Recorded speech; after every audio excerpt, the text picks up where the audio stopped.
Content warning for profanity, death of children and the disabled, and graphic descriptions, of injuries. Search and Rescue by Kerry, Hammond. Part 5. I apologise for the short update, guys. Things have gotten a little crazy around here, and I'm not sure how often I'm going to be able to update going forwards. I really appreciate all the support you've given me, and while I only have a couple of stories to share with you, I'd be really interested to see what you think. Here's the first one. A firefighter who was helping us at the training op told me about a call he'd gone on, supposedly to help rescue a kid from this just absolutely massive tree. He said they didn't give him details, just that they needed him to come out and help because they lacked the proper equipment.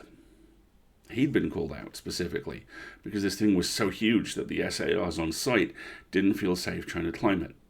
He'd actually been a tree trimmer before joining the VFD, so it was easy for him to grab his old equipment and come help out. He was led out about 2 miles, and the team stopped at one of the biggest trees in the area and pointed up. He laughed and asked the op captain how the kid had gotten up there, made some joke about the old cat in a tree thing.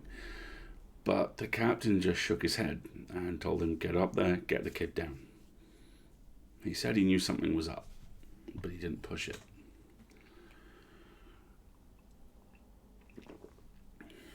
He said that as he climbed this tree, he started to wonder if they were playing a prank on him. There was no way this kid should have been able to climb this fucking thing. It was massive at the base, but about halfway up it started tapering. And he said he almost had to turn back a few times because he didn't think it was going to hold him. But he said he kept going, and when he was just about at the top, he saw a flash of blue in the branches. Saw the kid's shirt sort of caught in a branch, called out to him, told him to come down near me if he could, but he didn't say anything. Kept moving. Calling the kid's name, telling him not to be scared, that I was there to help him. But by the time I got to him, I knew he wasn't going to answer me. I found him, or what was left of him, cradled in the fork of a branch, and the fact that he was up there was sheer luck. If he'd fallen any other way, he'd have come crashing down. Wouldn't have mattered, though, because this kid was dead long before he ended up in that tree.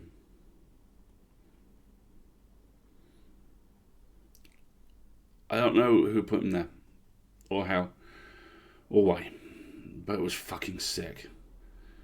Kid's intestines had popped out of his mouth. They were hanging.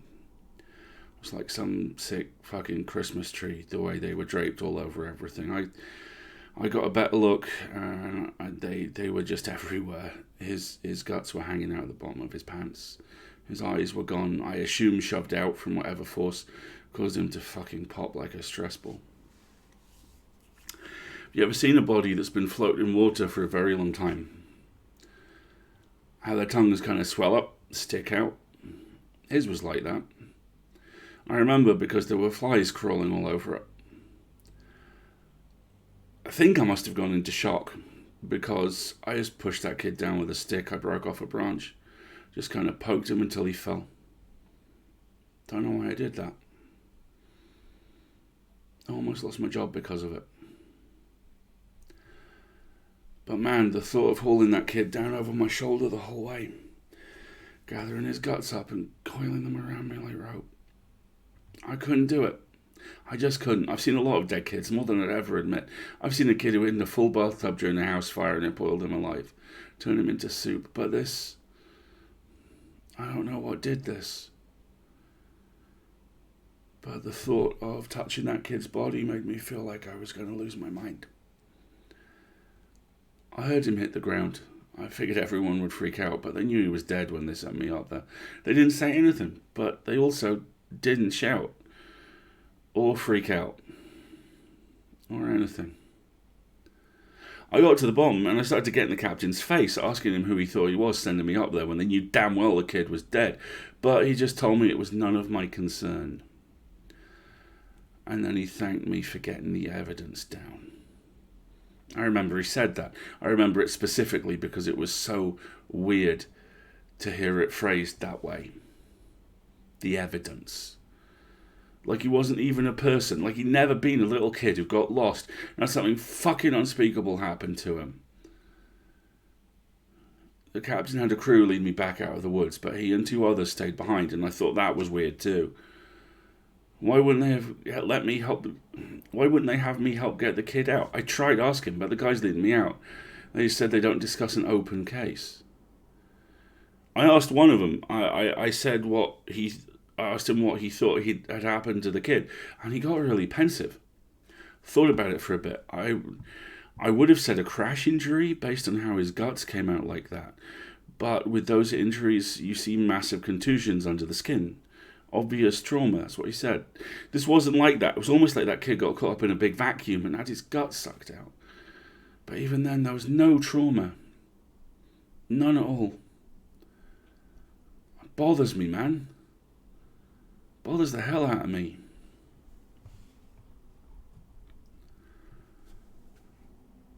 So it turns out that one of the vets, the training op, reads no sleep, and he recognised my stories. He knows me pretty well. We've swapped stories before. He asked if he could share something he's noticed about the stairs and some thoughts he had. I'm really glad you decided to share these. I think it's important that people be aware of what's out there, especially since the Forest Service is doing such a good job at covering it all up. I asked him what he meant. What do you mean? What do I mean? The lack of any kind of media attention, no coverage of missing kids, bodies from miles from where they got lost in the first place. David Paulides hit this up one right on the head. The FS is doing everything they can to keep people coming here, even if it isn't safe.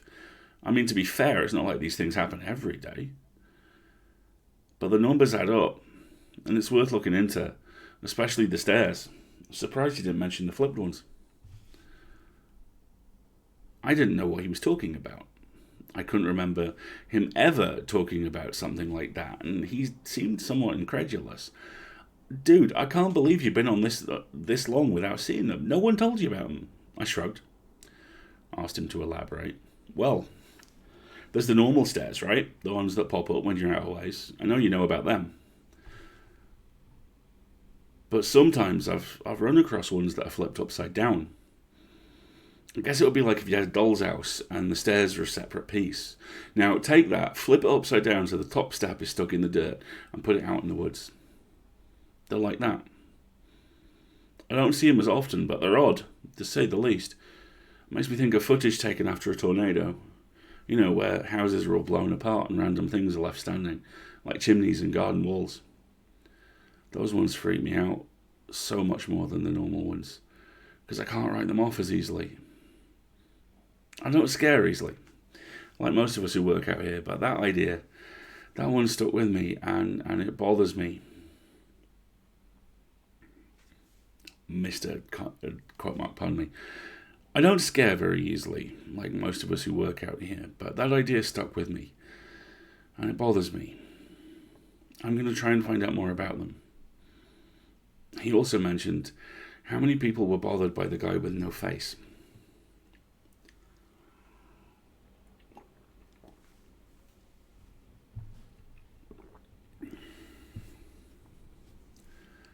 He got really excited and told me he'd seen something similar. I was out on a training exercise a few years ago. I was camped out in my tent, and I heard someone walking around outside a camp. Now, we are told to not wander far, which you know, so I wondered if maybe it was a rookie who'd gotten up to pee and couldn't find his way back. Remember that guy in our group a few years back, the one who almost fell off the damn mountain? Well, I'm paranoid about that happening again, so I got up to see what was going on. I went to the edge of camp, and I called to whoever it was and told them that camp was this way. But they kept going back out into the woods. So I went after them.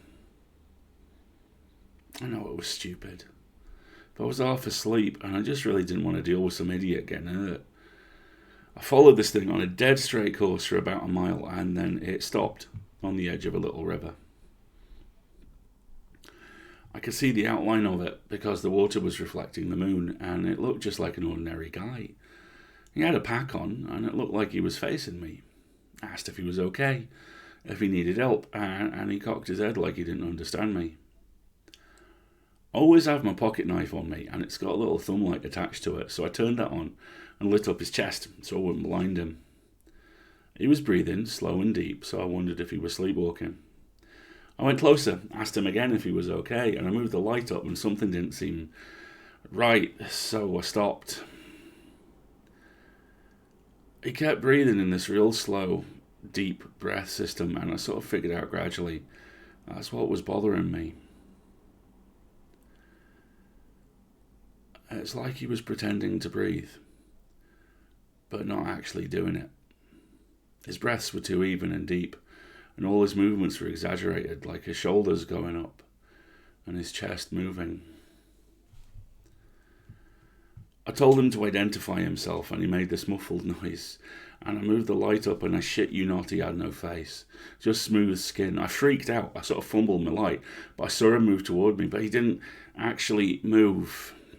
I don't know how to explain it, but 1 second he was at the edge of the river, and the next he was 5 feet away from me, and I swear I never looked away or blinked. It was like he moved so fast my brain couldn't keep up. I tripped, of course, fell on my ass, of course, and I could see this line open up on his throat, and it stretched up to his ears, and his head tilted back, and he smiled at me with his throat, and there wasn't any blood, there was just this gaping dark hole, and I swear he smiled at me with this gash in his throat. And I got up and I ran as fast as I could. I couldn't hear him following me, but I felt like he was always right behind me, even though when I looked back I couldn't see him, and I calmed down when I got back to camp. The fire was still going, and I guess that pack mentality of being with other people made me stop and breathe a little, and I waited by the fire to see if he'd follow me there, but I didn't hear anything else for a few hours. So I went back to bed.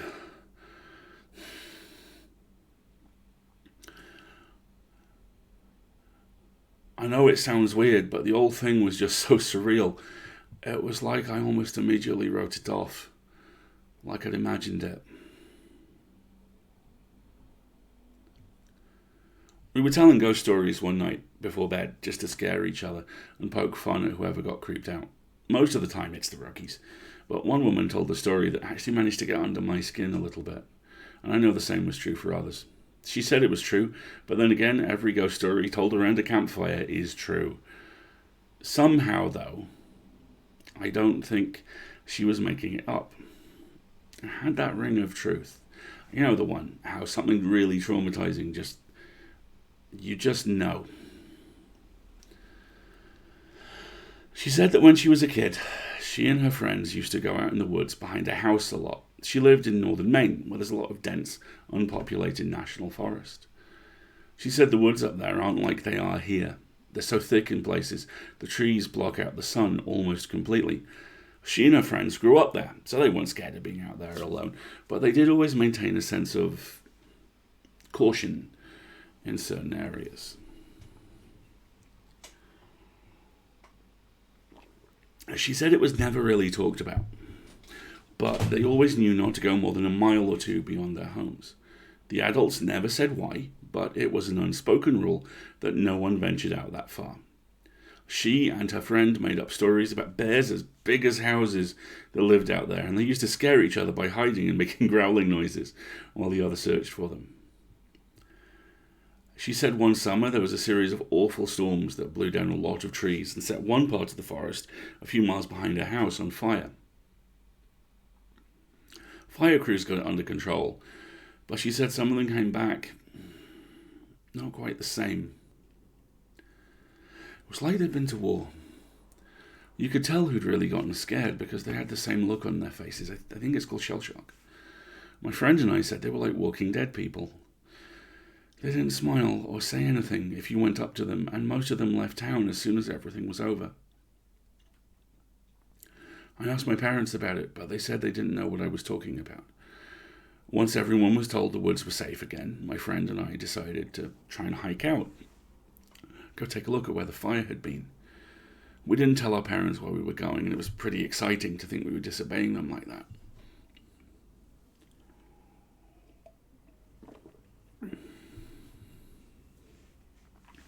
So we hiked out about 2 miles or so, and we started seeing burnt trees and stuff. I remember my friend got really upset because we found the skeleton of a deer curled up under a tree, and I practically had to drag her away. She wanted to bury it, but I didn't want her touching it because its antlers were weird. I can't remember why. I just remember thinking that there was something wrong with them, and I didn't want either of us going near it. The further we went, the more burnt everything got. Eventually, there were no standing trees, and it was like being on another planet. Almost nothing green, just brown and black everywhere. We were standing there looking at it all, and we both heard someone shouting in the distance. I panicked because I thought it was my dad, and he was going to tell me I was grounded. My friend broke off and went to hide behind a big rock because she said she didn't want to be caught out here. Her parents had forbidden her to come out in the woods at all, and she'd lied and told them we were going to a movie. I followed her and we kept listening. I could hear this voice getting closer, and I realized they were calling for help. I thought maybe it was some hiker who'd gotten lost, needed directions back to town. That used to happen all the time. I was used to helping people out, so I heard him following my voice, and I kept calling out until I saw him running in the distance. He got closer, and I could see that his face was all red. I told my friend to give me her pack because she had a first aid kit, and she made this noise like she was grossed out because she asked if I saw his face. I told her to shut up, and I jogged up to meet him. I stopped about halfway, and when he stopped in front of me, I could see that his nose and lips and part of his forehead were all gone. It was like they had been sliced off. He was bleeding very badly, and I saw that the knees of his pants were red too. I took a step back, but I was too scared to move much, and he grabbed my shoulders, and it felt like I got a shock, and he jerked back. He started babbling, and I couldn't tell what he was saying, except that he kept asking how long he'd been gone. He asked me where his unit was, but I just shook my head.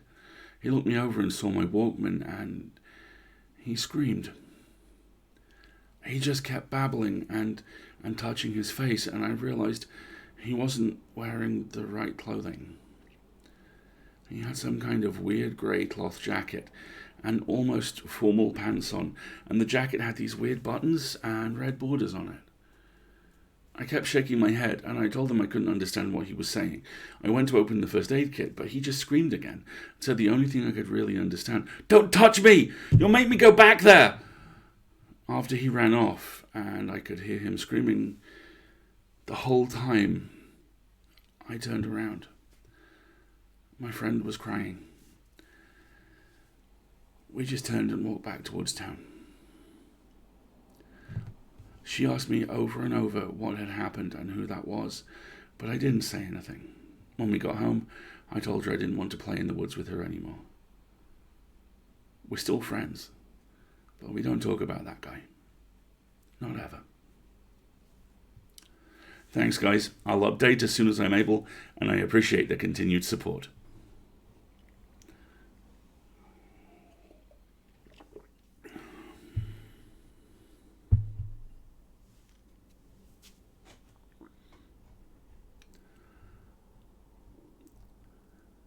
Part 6. It has been way too long since I posted an update, and I'm so sorry about that. There's also been some confusion about the new formatting requirements on the board, and I've cleared those up. So these next few stories are going to be posted a little differently. They're going to be in chronological order, and I'll do my best to tie them into each other as much as I can so it doesn't skip around too much. First one. When I started out as a rookie, no one told me a lot about the job in terms of weird things that could happen. I'm assuming this was, largely to prevent me from freaking out and abandoning the park. But a few months into my service, when I was still a rookie, a friend and I were drunk at a party, and he opened up a little bit. Yeah, it can get crazy out there. I guess I think the worst are the ones where people die when they shouldn't, And when we find them dead 10 minutes after someone says they saw them last. They were fine when I passed them on the switchback, I swear. That sort of shit. Take this guy I found one spring, out on a really popular trail. Someone comes into the VC freaking out about some guy who's lying in the middle of the path in this giant pool of blood. So we run out there and we find this guy dead as a doornail, which he absolutely should be because the back of his head is mashed potatoes. The skull is decimated. Brains are leaking out like custard filling. The guy's old, so you figure, he probably fell and hit his head. Old people fall all the time. It's no big deal. Except that this area where he fell doesn't have any big rocks. There's not even any stumps or big branches, and on top of that, there's no blood trail. So he clearly died where he dropped. Now that's when you turn to murder, but there were people just out of line of sight with the guy.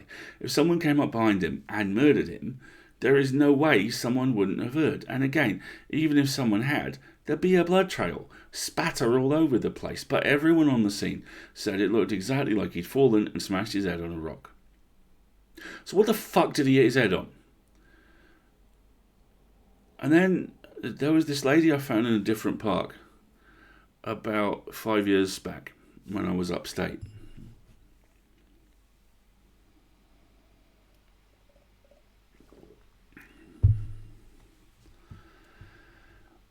We found her in the middle of a stand of big junipers, curled round the trunk like she was hugging it.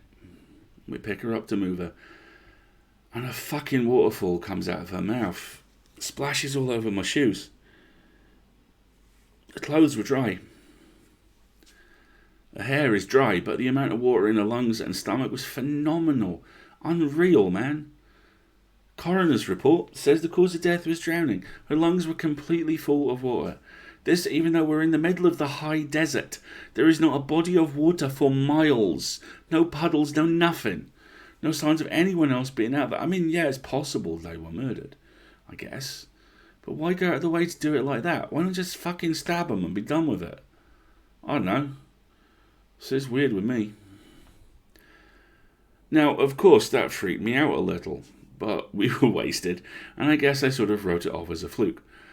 I also assumed there was exaggeration there, since, we were wasted.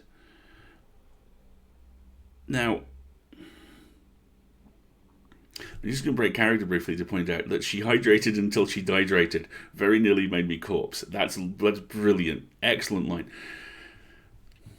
Now, I don't like talking about this next case very much.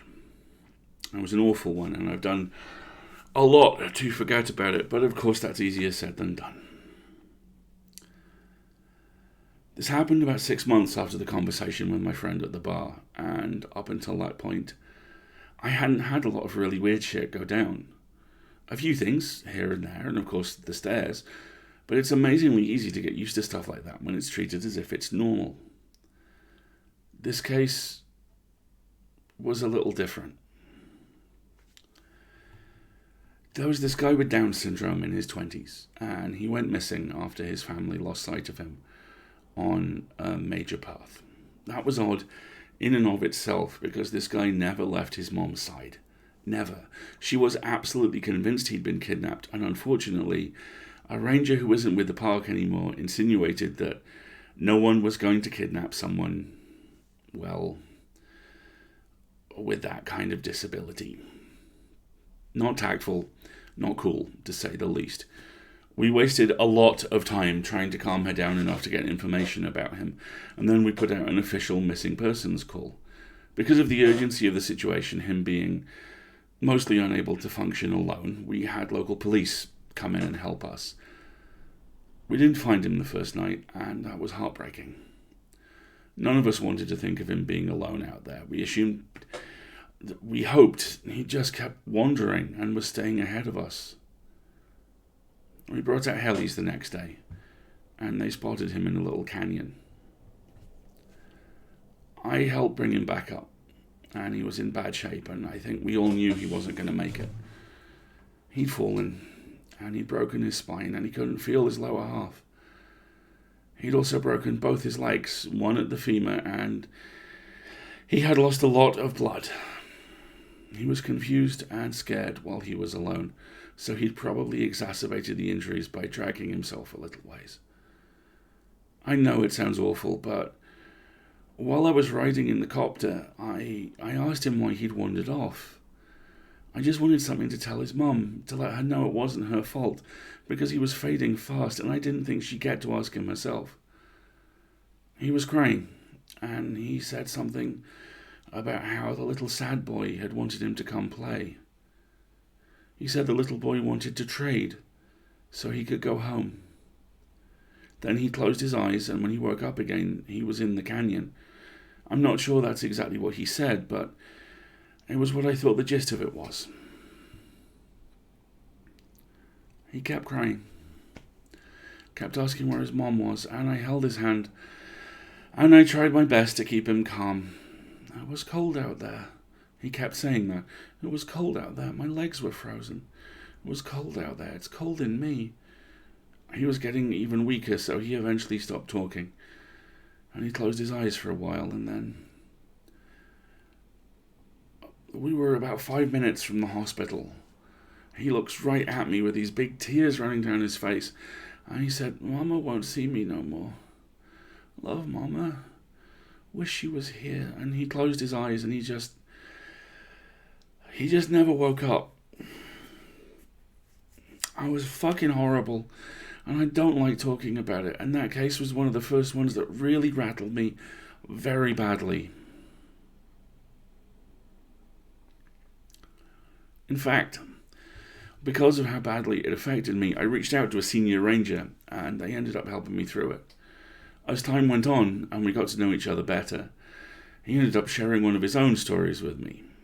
It was disturbing, but it helped to know that I wasn't the only one affected by the things going on out there. I think this must have happened before you got here. I think it had happened while you were here. If it had happened while you were here, rather, you'd have remembered it. I know it didn't end up in the news for some reason, but I think most people who've been here long enough know. The park sold off a portion of land to a logging company, and it was a very controversial thing. But it wasn't that large or old of a plot, and it was right after the recession, so we needed the cash. Anyway, they were felling this plot of land, and we got a call that we need to get some supervisors out right away. I don't know why, but they ended up sending me and a few other guys along with the heads, I guess for power and numbers, to see what was up. We got there, and all these guys are crowded around a tree that they've just cut down. They're all pissed off and freaking out, and the foreman comes over and says he wants to know what we think we're up to. What the hell you'll think this is? Some kind of sick joke? You got a lot of fucking nerve pulling this shit. We bought this land fair and square. Well, we don't know what the bloody hell he's talking about. So he brings us over to this fell tree and points at it and tells us that when they cut it down, it was just like this, and they'll be damned if they put it there. The inside of the tree was all rotted out and hollow in one spot, and when they cut it down, it had exposed that chamber, and inside that chamber was a hand. Like a perfectly severed hand, and it looked like it had fused to the inside of the tree. Well, now, we think they're pulling a joke, of course, so we tell them that we don't like being fucked with, and we start to leave, but they tell us they've already called the cops, and that they'll go right to the meteor if we don't stick around. So, that gets the heads' attention, and they stick around and talk to the police about it. Everyone is denying that they put the hand in there, and besides, how would anyone have even done it? It's clearly a real hand, but it's not mummified or skeletal, it's brand new, maybe not even a day old, and it is definitely fused with the wood. You can see that it's coming right out of it. The loggers, they insist they didn't put it there. Somehow this fresh human hand ended up fused to the inside of this living tree. The cops have them cut up that section of tree into a movable chunk. Then they take the hand away, and the area is closed off. There was a pretty big investigation, but I know they didn't find any answers. Now it's become this legend, and as far as I know, we haven't sold any more property for logging.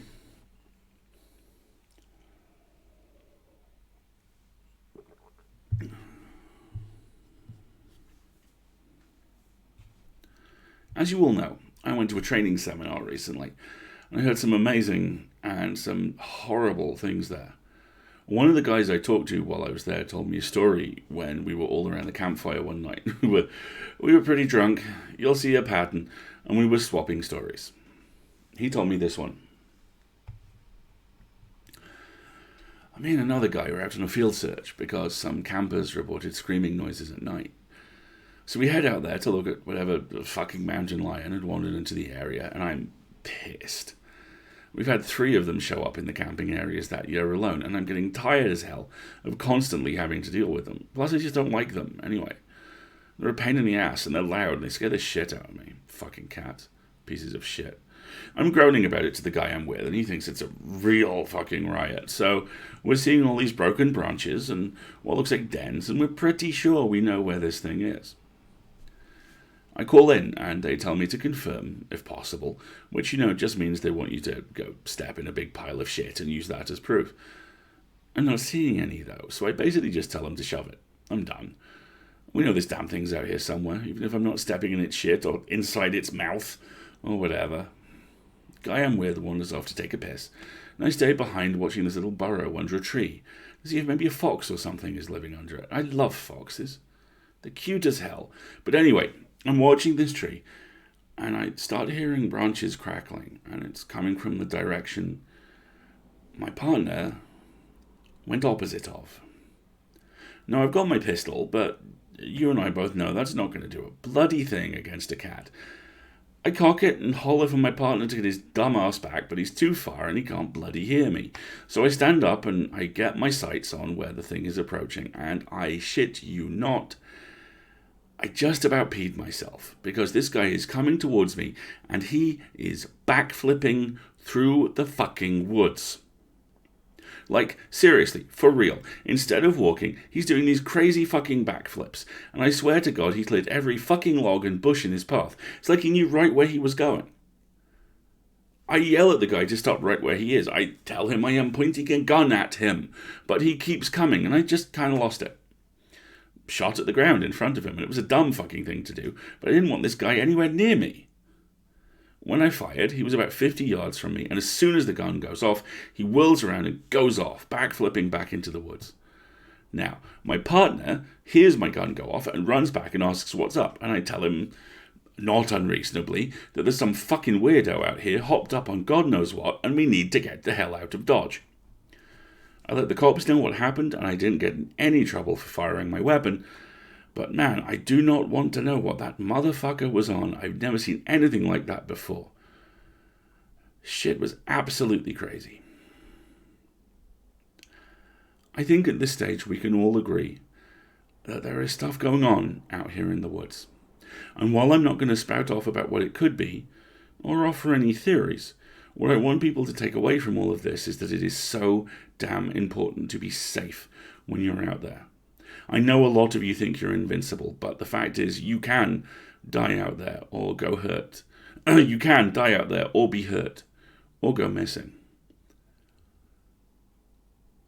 It's easy, so much easy. It's so much easier than you could ever imagine. I apologise for this relatively short update, guys. I will do my absolute best to continue this series as soon as possible. Thank you all for your continuing support. As ever, it means the world. And that's parts 5 and part 6.